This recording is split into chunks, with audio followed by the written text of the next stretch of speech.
अल्हम्दुलिल्लाह नहमदुहु व नस्तगफिरुहु व नु'मिनु बिहि व नतवक्कलु अलैहि व नऊज़ु बिल्लाहि मिन शुरूरि अनफुसिना व मिन सय्यिआति अअमालिना। मन यहदिहिल्लाहु फला मुदिल्ल लहु व मन युद्लिल्हु फला हादिय लहु व नशहदु अन ला इलाहा इल्लल्लाह व नशहदु अन्न मुहम्मदन अब्दुहु व रसूलुहु। अम्मा बअदु फ़अऊज़ु बिल्लाहि मिनश शैतानिर रजीम। बिस्मिल्लाहिर रहमानिर रहीम।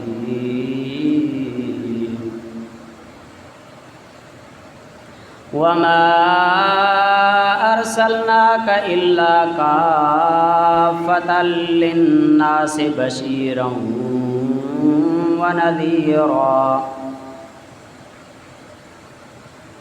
वक़ाल अल्लाहु तआला फ़ी मक़ामिन आख़र वमा अर्सलनाका इल्ला रहमतल लिल आलमीन।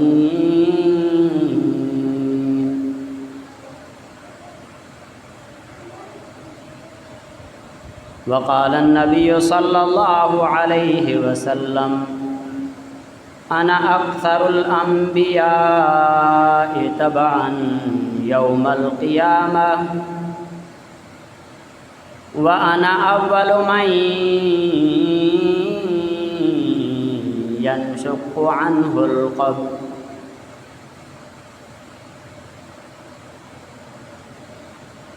सदक़ल्लाहुल अज़ीम व सदक़ रसूलुहुन नबियुन करीम। दुरूद शरीफ पढ़ो। अल्लाहुम्मा सल्लि अला मुहम्मद व अला आलि मुहम्मद कमा सल्लैता अला इब्राहीम व अला आलि इब्राहीम इन्नका हमीदुम मजीद। अल्लाहुम्मा बारिक अला मुहम्मद व अला आलि मुहम्मद कमा बारकता अला इब्राहीम व अला आलि इब्राहीम इन्नका हमीदुम मजीद। मुझा अज़ीज़ान गिरामी मुसलमान भाइरों ऐं दोस्तों, अल्लाह सुब्हानहु व तआला जा करोड़ एहसान जंहिं असांखे मिठे मुहम्मद सल्लल्लाहु अलैहि वसल्लम जो उम्मती बणायो आहे। कारी मुहम्मद तय्यब रहमतुल्लाह अलैह हिकिड़ो अल्लाह वारो थी गुज़रियो आहे, वॾो आलिम हो, वॾे पाए जो। उन फरमायो त कलाम इलाही में यानी अल्लाह जे कलाम में क़ुरान में हिकिड़े क़िस्म जो नूर ऐं जलाल आहे जंहिंखे बराए रास्त ॿियो को इंसान बर्दाश्त न करे सघे हा। पोइ अल्लाह ताला उहो नूर कलामुल्लाह पंहिंजो क़ुरान मिठे मुहम्मद जे क़ल्ब ते नाज़िल कयईं। ॿियो पोइ मिठे मुहम्मद सल्लल्लाहु अलैहि वसल्लम पंहिंजे नुबूवत वारे नूर सां उन नूर खे मिलायो, जंहिंजे करे उन नूर जे अंदरि उहा नूर उन जी रोशनी कुझु हल्की थी जंहिंखे इंसान बर्दाश्त करे सघियो। वरना इंसान क़ुरान पाक जे नूर खे बर्दाश्त न करे सघे हा, जलाल खे बर्दाश्त न करे सघे हा। आसान लफ़्ज़नि मां चइजे त अल्लाह ताला जा जेके अहकाम हुया उन्हनि खे बराए रास्त को माण्हू कंहिं माण्हू खे अमल करण में उहे अहकाम ॾाढा ॾुखिया लॻनि हा, पर मिठे मुहम्मद सल्लल्लाहु अलैहि वसल्लम पंहिंजे मुहब्बत नबूवत वारे नूर में उन्हनि खे मिलाए करे उहे अहकाम अल्लाह जा प्यार ऐं मुहब्बत सां पूरे इंसानियत खे पूरी खे सेखारे विया। साईं सरकारे दो आलम सल्लल्लाहु अलैहि वसल्लम जो असांजे मथां इहो वॾो एहसान आहे जो असांखे इबादतूं सेखारियईं, असां ताईं दीन पहुचाईं। हज़रत अबू बकर सिद्दीक़ रज़ी अल्लाह ताला अन्हु जो फ़रमाना फ़रमाई त मां अल्लाह जी इबादत इन जे लाइ थो कयां जो अल्लाह मुंहिंजे मिठे मुहम्मद जो रब आहे। इन जे लाइ मां अल्लाह जी इबादत थो कयां जो अल्लाह मिठे मुहम्मद जो रब आहे। त असां बराह रास्त अल्लाह खे कोन सुञाणे सघूं हा, न अल्लाह ताला जी मार्फत हासिल करणु असांजे वस में ई हुजे हा, पर मिठे मुहम्मद जो असांजे मथां अहसान आहे जंहिं अची करे असांखे अल्लाह ताला जी मार्फत ऐं अल्लाह ताला सम्झायो त अल्लाह छा आहे, अल्लाह खे तव्हां कीअं राज़ी करे था सघो, अल्लाह ताला जे रज़ामंदी जा रस्ता उन सेखारिया। त हाणे उन जो अहसान आहे, पोइ जेको वमा जज़ाउल अहसान इल्लल अहसान, जेको अहसान कंदो आहे अहसान जो बदिलो बि अहसान आहे।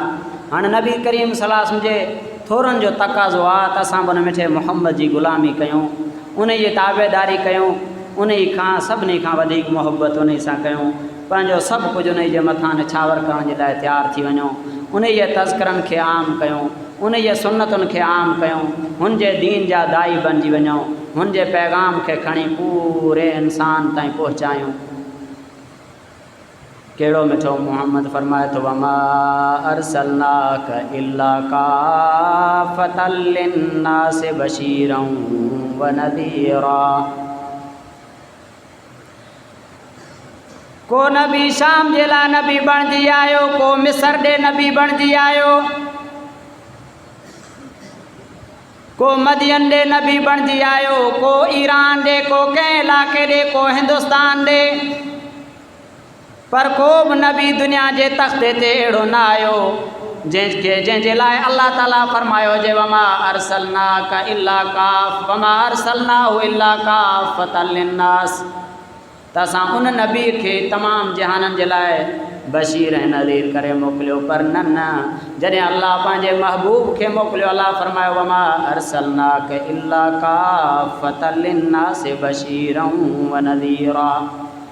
ओ मुंहिंजा महबूब, मां तव्हांखे तमामु जहाननि जे इंसाननि जे लाइ काफ़ी बणाए करे मोकिलियो आहे, उन्हनि खे ख़ुशख़बरी ॾींदड़ ऐं उन्हनि खे डिॼाईंदड़ कराए बणाए मोकिलियो आहे।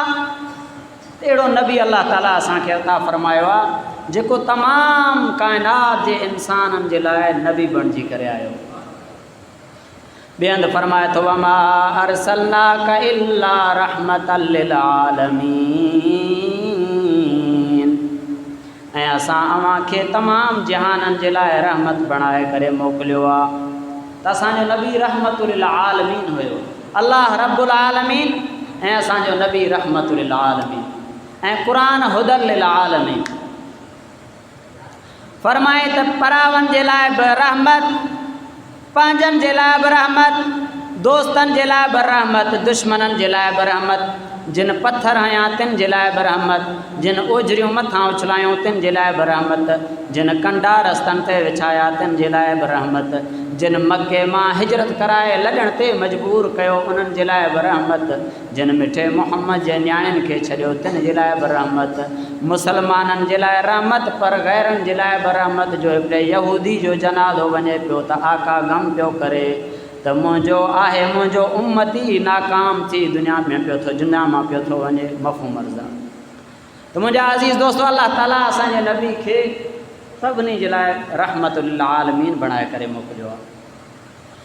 नबी करीम सल्लल्लाहु अलैहि वसल्लम फरमाइनि था अना सय्यदु वल्द आदम यौमल क़ियामा, क़यामत जे ॾींहुं मां तमामु इंसाननि जो सरदार थी उथंदुमि। व अना अव्वलु यनशक़्क़ु अन्हुल क़ब्र, ऐं क़यामत जे ॾींहुं सभिनी खां पहिरें मूं मुहम्मद जी क़ब्र खुलंदी, मां क़ब्र मां निकिरंदुमि। व अना अव्वलु शाफ़िउ व अव्वलु मुशफ़्फ़ा, ऐं क़यामत जे ॾींहुं सभ खां पहिरें मां शिफ़ात कंदुमि ऐं सभिनी खां अॻु में बि मुंहिंजी शिफ़ात क़बूल थींदी।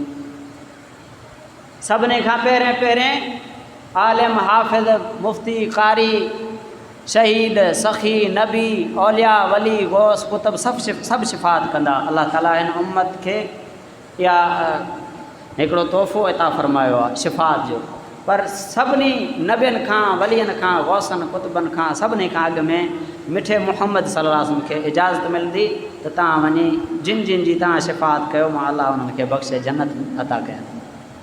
त नबी साईं पहिरें शिफ़ात करणु फ़रमाईंदा, ऐं शिफ़ात ॿियनि जी बि क़बूल थींदी। आदम अलैहिस्सलाम, मूसा अलैहिस्सलाम, नूह अलैहिस्सलाम, इब्राहिम अलैहिस्सलाम, ॿियनि जी बि शिफ़ात क़बूल थींदी, पर सभिनी खां अव्वल मिठे मुहम्मद जी शिफ़ात क़बूल थींदी, पोइ ॿियनि जी शिफ़ात क़बूल थींदी। अल्लाह ताला असांखे अहिड़ो नबी अता फरमायो आहे। असांखे खपे त उन जी दावेदारी कयूं, उन जे दीन सां मुहबत कयूं, उन जे तरीक़नि सां मुहबत कयूं, उन जे सूरत सां बि मुहबत कयूं, उन जे सीरत सां बि मुहबत कयूं। अॼु सभु वाइदो कयो त इनशाला ॾाढी रखंदव। ॾाढी मिठे मुहम्मद जी सुन्नत आहे। ऐं दुनिया में सभिनी खां सुहिणे में सुहिणो चहिरो मिठे मुहम्मद जो हुयो, जंहिं चहिरे जे अंदरि ॾाढी हुई। जेकॾहिं ॾाढी में को ऐब हुजे हा, माण्हू कोझो लॻे हा त अलाह सुहिणे इंसान खे न ॾे हा न ॾाढी, मिठे मुहम्मद खे ॾाढी न ॾे हा। पर माना ॾाढी चहिरे जे लाइ ताज आहे, चहिरे जो हार आहे, चहिरे जे लाइ सिंगार आहे। इन जे लाइ अल्लाह ताला सॼे काइनात में सुहिणे इंसान खे ॾाढी अता फरमाई हुई। त सभु इरादो कयो इनशाला ॾाढी रखंदा न सभु, असांजे हबीब जी सुन्नत आहे। ऐं ॿियूं सुन्नतूं तव्हां दुनिया में छॾे वेंदव। अमामो आहे क़बर में गॾु कोन खणी वेंदव, लिबास आहे क़बर में गॾु कोन खणी वेंदव, ॿियूं सुन्नतूं मिसवाग आहे या ॿिया जेके ॿियूं सुन्नतूं आहिनि सभु हिते छॾे वेंदव। पर हे मुबारक सुन्नत ॾाढी अहिड़ी अथव जंहिंखे तव्हां क़बर में गॾु खणी वेंदव। कंहिंखे ताक़त न आहे जो तव्हां मुबारक ॾाढी रखो त तव्हांजे मुंहुं खां पोइ उन ॾाढी खे कटे तव्हां खां जुदा करे। इन ई सुन्नत खे तव्हां क़बर में गॾु खणी वेंदव। इन जे लाइ सभ खां अव्वल अॼु वाइदो कयो त इनशाला ॾाढी रखंदव। मिठे मुहम्मद जे सुन्नतनि खां वधीक का बि शइ न आहे मुंहिंजा अज़ीज़। ओ मिठो मुहम्मद जंहिंजे बारे में फरमाए थो इन्नल्लाह व मलाइकतहू युसल्लूना अलन नबी या अय्युहल्लज़ीना आमनू सल्लू अलैहि वसल्लिमू तस्लीमा। फरमाई बेशक अल्लाह ऐं उन जा फ़रिश्ता मिठे मुहम्मद ते रहमत नाज़िल कंदा आहिनि। ऐं ईमान वारो तव्हां बि मिठे मुहम्मद ते दुरूद पढ़ो, सलात पढ़ो। त दुरूद ऐं सलात खे पंहिंजो मामूल बणाए छॾियो। इन जिथे हुजो दुरूद शरीफ़ ऐं जेको आहे सो सलात शरीफ़ ज़ुबान ते हुजे, विर्द जारी हुजे। ऐं हे उहो अमल आहे जंहिं अमल खे ख़ुदि अल्लाह ताला ऐं उन जा फ़रिश्ता बि कनि था। अल्लाह निमाज़ कोन थो पढ़े, रोज़ा कोन थो रखे, ज़कात कोन थो ॾे, ॿिया अमाल कोन थो करे, पर दुरूद ख़ुदि अल्लाह ताला पढ़ंदो आहे। एॾो वॾो अमल आहे त अल्लाह ताला असां सभिनी खे दुरूद पढ़ण जे लाइ तौफ़ीक़ अता फ़रमाए। नबी सल्लल्लाहु अलैहि वसल्लम फरमाइनि था मन सल्ला अलैहि वाहिदतन सल्लल्लाहु अलैहि अशरा। जेको मूं ते हिकु चकर दुरूद शरीफ़ पढ़ंदो आहे अल्लाह ताला 10 चकर उन जे मथां पंहिंजी रहमत नाज़िल फरमाईंदो आहे। ऐं बुज़ुर्गनि फरमायो आहे त जंहिं ते अल्लाह सलात पढ़े वञा त उन ते फ़रिश्ता बि सलात पढ़ंदा आहिनि। ऐं जंहिं ते फ़रिश्ता सलात पढ़नि उन ते सॼी मख़लूक़ खे अल्लाह ताला सलात जे अंदरि लॻाए छॾींदो आहे। माना तव्हां पढ़ो नबी साईं ते सलात ऐं अल्लाह ताला सॼे मख़लूक़ खे जेको आहे तव्हांजे मथां तव्हांजे लाइ रहमत ऐं इस्तग़फ़ार जे तस्बीह में लॻाए छॾींदो। ऐं ॿिए हंधि में नबी सल्लल्लाहु अलैहि वसल्लम फरमाइनि था मन सल्ला अलैहि मर्रतन फ़तहल्लाहु लहू बाबम मिनल आफ़िया। जेको शख़्स हिकु चकर बि मूं ते सलात शरीफ़ पढ़े, दुरूद शरीफ़ पढ़े, अल्लाह ताला उन जे लाइ आफ़ियत जो दरवाज़ो खोले छॾींदो आहे। बीमार आहीं, दवाऊं वठी वठी थकिजी पए, पर दवा सां गॾु दुरूद खे मिला, इंशाअल्लाह दवा रहमत बणिजी वेंदई। कारोबार करे करे थकिजी पए, पर कारोबार शुरू करे गॾोगॾु दुरूद खे जारी रख, कारोबार में बि अल्लाह आफ़ियत जा दरवाज़ा खोले छॾींदई। दवा मां बि अल्लाह आफ़ियत जा दरवाज़ा खोले छॾींदई। मुश्किलात मामलात हल नथा थियनि, तूं ज़ाहिरी असबाब सां गॾोगॾु दुरूद खे जारी रख, उहे सॼा मामला अल्लाह तुंहिंजा हल करे छॾींदो। दुरूद में एॾी फज़ीलत अल्लाह ताला रखी आहे, बरकत एॾी रखी आहे। हज़रत उबई बिन काब रज़ी अल्लाह ताला अन्हो नबी करीम सल्लल्लाहु अलैहि वसल्लम जो सहाबी आहे। सभु हिकु चकर दुरूद शरीफ़ पढ़ी छॾियो। अल्लाहुम्मा सल्लि अला मुहम्मद व अला आलि मुहम्मद कमा सल्लैता अला इब्राहीम व अला आलि इब्राहीम इन्नका हमीदुम मजीद। नबी साईं जो सहाबी आहे, आयो चई या रसूल अल्लाह, सभु चयो सल्लल्लाहु अलैहि वसल्लम। ऐं दुरूद भले में भलो दुरूद ॿुधाए थो छॾियां जेको हदीस में आहे। दुरूद इब्राहिमी भले में भलो दुरूद अथव। ऐं घणे में घणो दुरूद सल्लल्लाहु अलैहि वसल्लम पढ़ियो थो वञे पूरी दुनिया में। हज़रत उबई बिन काब रज़ियल्लाहु ताला अन्हु आयो, अर्ज़ु कयईं या रसूल अल्लाह, मां तव्हां ते दुरूद तमामु घणो पढ़ंदो आहियां, एतिरे क़दुरु जो मां पंहिंजे दुआउनि ऐं ज़िक्र अज़कार जे लाइ जेको वक़्तु कढियो आहे उन जो 3 हिसो मां मुकमल दुरूद पढ़ंदो आहियां, 4थो हिसो। नबी साईं फरमायो त त इहो तुंहिंजे लाइ बहितर आहे, पर अञा वधीक पढ़ी त अञा तुंहिंजे लाइ बहितर आहे। वरी चई या रसूल अल्लाह भला मां पंहिंजे ज़िक्र अस्कार जे टाइम मां 3 हिसा दुरूद जे लाइ ख़ासि करे छॾियां, 3 हिसो हुज़ूर फरमायो त इहो तुंहिंजे लाइ बहितर आहे, पर अञा वधीक पढ़ी त अञा तुंहिंजे लाइ बहितर आहे। त उन चयो या रसूल मां पंहिंजे ज़िक्र अस्कार दुआनि वारे टाइम मां अधु टाइम मुकमल दुरूद खे ॾियां। हुज़ूर फरमायो त इहो तुंहिंजे लाइ बहितर आहे, पर अञा वधाई त अञा तुंहिंजे लाइ बहितर आहे। त उन अर्ज़ु कयो या रसूल मां भला दुआउनि ऐं ज़िक्र अस्कार जो सॼो वक़्तु दुरूद खे ॾेई छॾियां। त हुज़ूर फरमायो त पोइ त तुंहिंजा सजनी गमनि सभिनी परेशानियुनि जे लाइ दुरूद तोखे काफ़ी थी वेंदो ऐं तुंहिंजे गुनाहनि खां तुंहिंजे मथां छाणे साफ़ु करे छॾींदो तोखे ऐं तुंहिंजा दर्जात बुलंद करे छॾींदो। मफ़हूम अर्ज़ आहे। त वरी हज़रत उमर रज़ियल्लाहु ताला खां हदीस रिवायत आहे, फरमाए त नबी करीम सल्लल्लाहु अलैहि वसल्लम जे मथां मफ़हूम आहे त जेको दुआ घुरे थो पर दुरूद नथो पढ़े त उन जी दुआ आसमान ऐं ज़मीन जे विच में अटकियल आहे। जेसीं ताईं दुरूद नथो पढ़े दुआ मां को बि हिसो उन जो मथे कोन थो पहुचे अलाह वटि। त दुआ क़बूल तॾहिं थींदसि जॾहिं दुरूद पढ़े। त असां कॾहिं बि दुआ जे लाइ हथड़ा खणूं त पहिरें बि हम्द सलात अल्हम्दुलिल्लाह वसलात अल्हम्दुलिल्लाह वसलात वसलाम अला, माना अल्लाह ताला जे हम्द, उन खां पोइ सलात शरीफ़, उन खां पोइ दुआऊं घुरूं, पंहिंजूं ज़रूरतूं घुरी, वरी आख़िर में दुरूद शरीफ़ पढ़ी करे पंहिंजे दुआ खे सम्झो पार्सल करे बहितरीन करे पोइ अलाह ॾे मोकिलियो उन दुआ खे।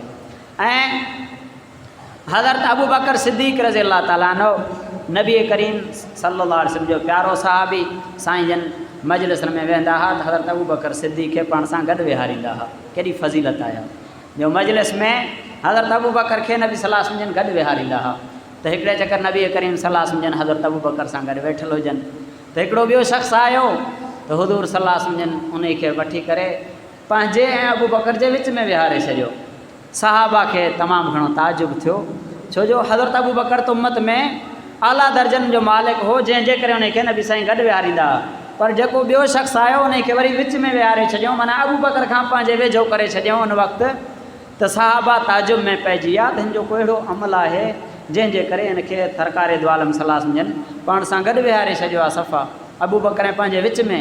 त हुज़ूर सल्लल्लाहु अलैहि वसल्लम फरमायो आहे हे शख़्स उहो आहे जेको कसरत सां सॼो ॾींहुं पढ़ंदो रहंदो आहे अल्लाहुम्मा सल्ली अला मुहम्मदिन कमा तुहिब्बु व तर्दा लहू, ऐं अल्लाह तूं मुहम्मद सल्लल्लाहु अलैहि वसल्लम ते ईअं रहमत नाज़िल फरमा जंहिंखे तूं पसंदि कंदो आहे, जंहिंसां तूं राज़ी थी पवंदो आहीं।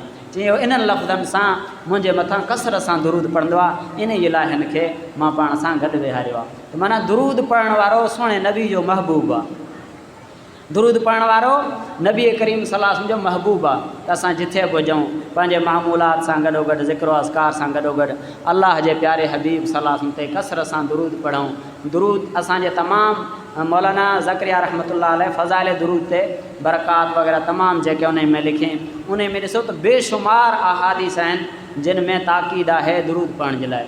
त अल्लाह ताला असांखे दुरूद पढ़ण जे लाइ तौफ़ीक़ अता फ़रमाए, जेको चयो आहे अल्लाह ताला उन जे मथां अमल जे लाइ तौफ़ीक़ अता फ़रमाए। ऐं आका सल्लल्लाहु अलैहि वसल्लम जी क़यामत जॾहिं वधि में वधि वेझो उहो हूंदो जेको दुरूद सां कसरत सां पढ़े। कसरत सां दुरूद पढ़ण वारे खे नबी करीम सल्लल्लाहु अलैहि वसल्लम पंहिंजे हौज़ मां भरे जाम प्यारींदा। ऐं आख़िर में हिकु दुरूद ॿुधाए थो छॾियां जंहिंजे बारे में ख़ासि जुमअतुल मुबारक जे ॾींहं जे लाइ हिन जे लाइ ॿुधाए थो छॾियां। नबी सल्लल्लाहु अलैहि वसल्लम फरमायो को बि शख़्स अहिड़ो न आहे, मफ़हूम अर्ज़ा, को बि शख़्स अहिड़ो न आहे जेको हर जुमे जे ॾींहुं अल्लाहुम्मा सल्ली अला मुहम्मदिन एसी ताईं सभिनी खे यादि आहे, अॻिते 3 लफ़्ज़ सिर्फ़ु ॿिया आहिनि, अल्फ़ मर्रा अल्लाहुम्मा सल्ली अला मुहम्मदिन अल्फ़ मर्रा। इहो दुरूद जेकॾहिं 1000 चकर हर जुमे ते केरु पढ़े तो हो मरण खां अॻु में दुनिया में पंहिंजे जन्नत जो दीदार कंदो। अल्लाह ताला कंहिं तरीक़े सां ख्वाब में या खुलियल अखियुनि सां इंशाअल्लाह त उन खे पंहिंजी जन्नत ॾेखारे करे उन खे मौत पोइ ॾींदो अल्लाह ताला। अल्लाह ताला असांखे इन दुरूद खे कसरत सां हर जुमे ते ऐं हू पंहिंजे मामूल मुताबिक़ पाण जे लाइ तौफ़ीक़ अता फ़रमाए। अल्लाहुम्मा सल्ली अला मुहम्मद एसी ताईं हू यादि आहे, अॻिते अल्फ़ मर्रा इहो दुरूद तिन इहे अल्फाज़ यादि करे इन सां पढ़ंदा कयो। वाखिर दावाना अनिल हम्दुलिल्लाहि रब्बिल आलमीन।